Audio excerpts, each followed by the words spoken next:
having an awesome Sunday. Oh my gosh.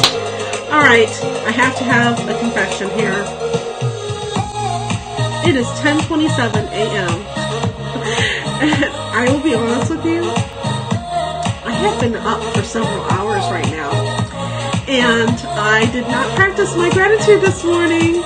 I went straight to work and started working on my creativity, and I started feeling my whole being just starting to get down and depressed and all this nonsense, okay?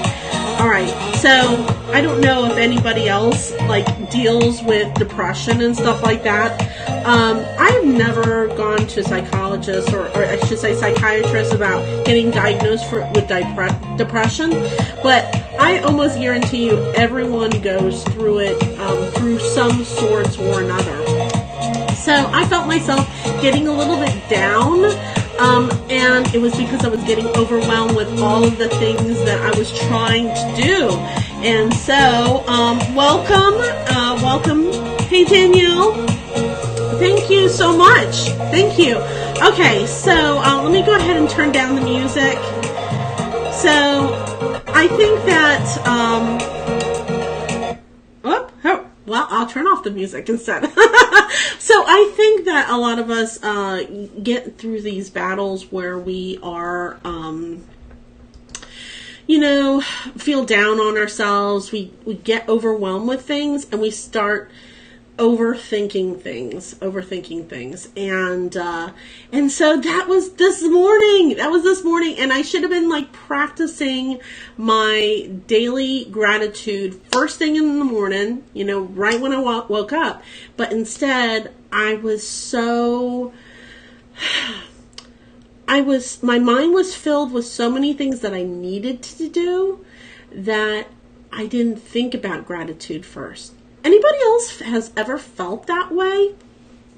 If you've ever felt that way, let me know, because I think that it's really important, to just come out and be honest and stuff like that. Practicing gratitude is not easy when you first start out. It's not easy.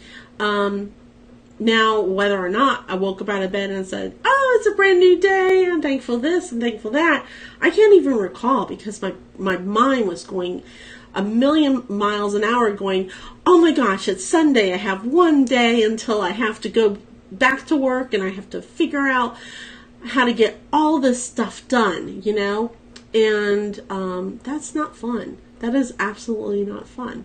So anyway, I'm here on a Sunday. So excited. I am so excited for the day. I've gotten a lot accomplished. And by doing those things, it kind of reminded me of things that I should really be grateful for. So I would love to hear what 3 things you're grateful for today. Because no matter if you do it in the morning or in the evening or in the afternoon, it's really important to practice gratitude every day. So as I was creating my ritual planner, the version 2018-2019, I started working with my programs, and I stopped because I realized how much I've grown in the 20 years of knowing programs, and I don't know what exactly it was, but it made me stop. Oh, Daniel, I'm so happy. Friendship, family, and your health. That's awesome. So today I'm grateful for the people that came into my lives that have taught me a new skill. And in particular, I'm very grateful for my mother. My mother has always been a huge part of my life. Of course, she gave me birth. But let me explain why I say she has been particularly helpful. So in October, it will be my 19th. I think it's my 19th. I don't think it's my 20th, but it'll be my 19th year of being with General Dynamics. And when I first started that position, I knew nothing. I had run a daycare for 7 years and decided to be with my kids. And with General Dynamics, it was my first full-time real job. And one of the requirements in that job was to have Microsoft skills. And anybody who's in the workforce knows exactly what I'm talking about. Back then in the 90s, it's not like everybody was teaching you Excel, or even in the 80s. Nobody was really teaching you Excel. The computer was getting more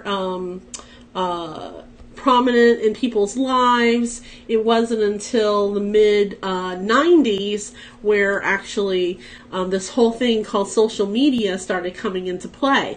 Okay, so I remember telling my mom, and I hate to sound like this because I feel like sometimes it sounds like I'm a bad mom for saying this, but I was just tired. I was so tired of children and doing daycare. Even though I loved it, it was very hard, and I wanted that adult interaction that I told my husband, I can't do this anymore. Even if I'm good at this, I can't do this anymore. I need some mommy time. I need some adult time. I need to be with other humans that wear actual clothes, during the day, that actually do other things. So if you're a mom and you know exactly what I'm talking about, make sure you comment below. It's just really hard when you're a mom of young children, and that's all that is around your life. It's rewarding, but at the same time, mentally, you can only sing The Wheels on the Bus Go Round and Round enough, several times before you start becoming loony. So I reached out to my mother. My mother has always been an entrepreneur since I've known her, and she's a fighter, and she learns, and I wonder how I am the way I am, and it's because of my mother, really. And so anyway, I remember contacting her and telling her, Mom, there's this job that I really want, and the only problem is they're asking for Microsoft skills, and I don't have it. I don't know what Microsoft is. I don't know what an Excel spreadsheet is. Can you please teach me? And so she came up to my area, and she lives about 3 hours away from me. And she sat down with me, brought her CD, probably did it illegally, installed Excel on my computer, and she taught me, this is a cell. This is what you do with it. And I got a crash course in Excel in a matter of 48 hours. And when I came in, I could easily talk about the program, and I fudged my way into that position.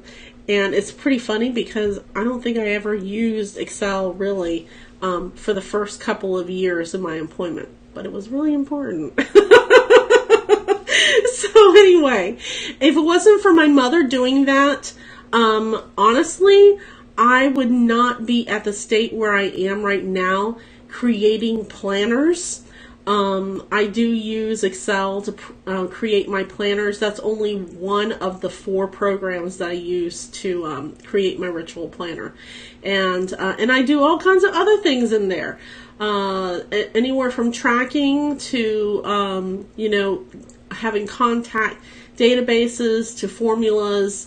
It's just amazing. And it's all because of her teaching me that. and I'm so grateful for that. So the other thing that I'm very grateful for, and I have to thank, and I don't know if Carla will be watching this, but I'm very thankful for friends that post positive things on social media.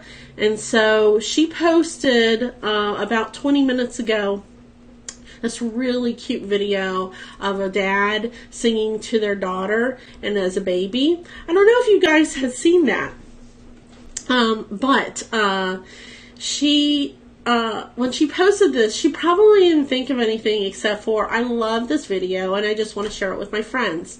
It actually had some emotional attachment to me because I remember my father singing to me as a child, and now not as a baby, but it kind of gave me like this, this kind of like emotional feeling where I felt like that if my father and I could be captured when I was first born of my love for music, that was what it would be like, And so I love that she posted that because it brings me so much joy to see.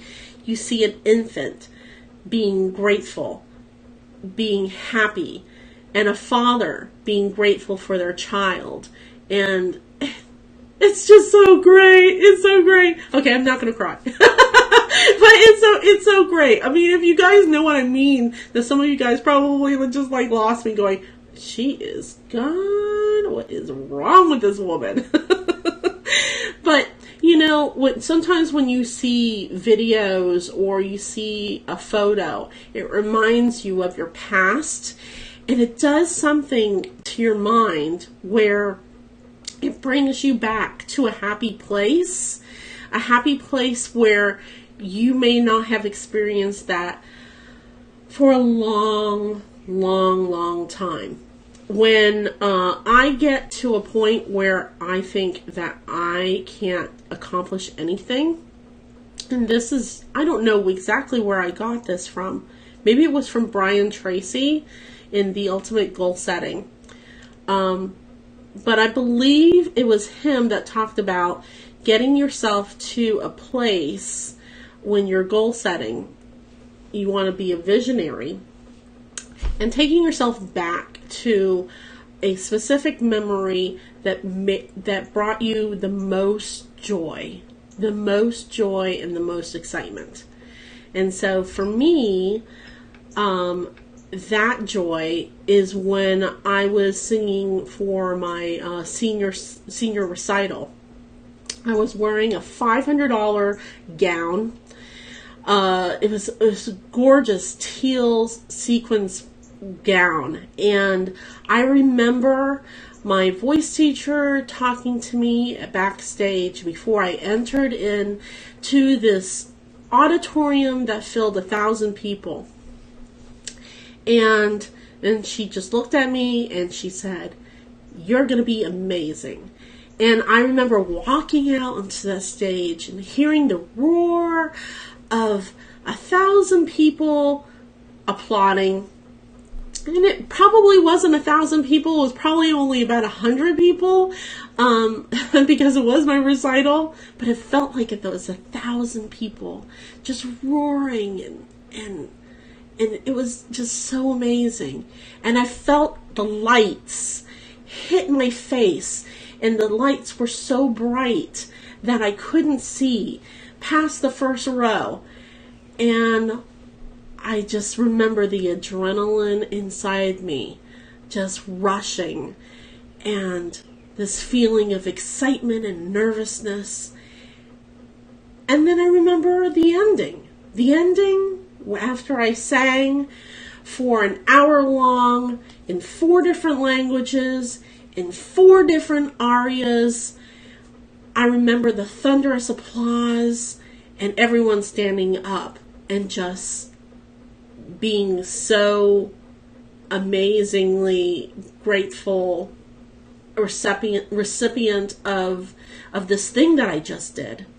And, when I think about that, and I say to myself, I can't do this. I can't learn a new skill. I can't learn how to go on Facebook and talk to people. I can't learn how to, be a better person. I don't know, whatever it is. I have to remember I have to bring myself to that state where I go, but you sang on stage in 4 different languages.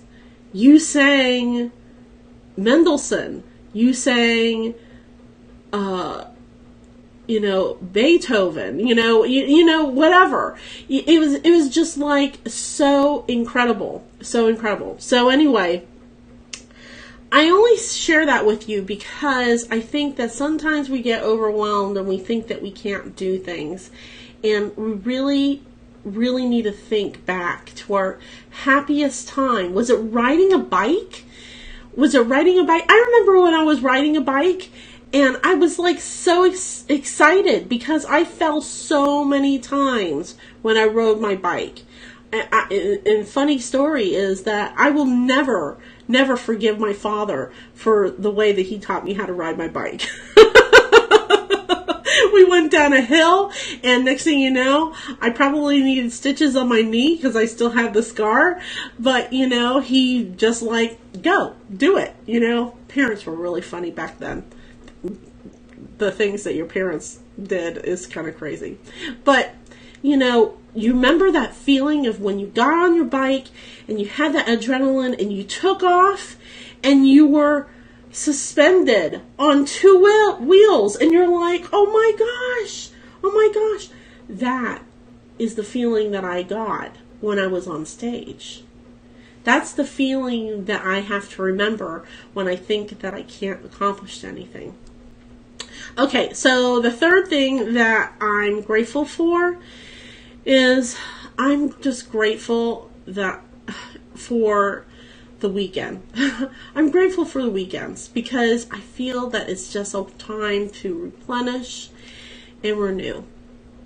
And I think that, even though I work a lot, even on the weekends towards my business and stuff, I really focus on relaxing. And yesterday was a day where I just focused and was able to get things accomplished. What are you most grateful for? I want to hear it. Thank you so much for watching, and I'll see you guys later.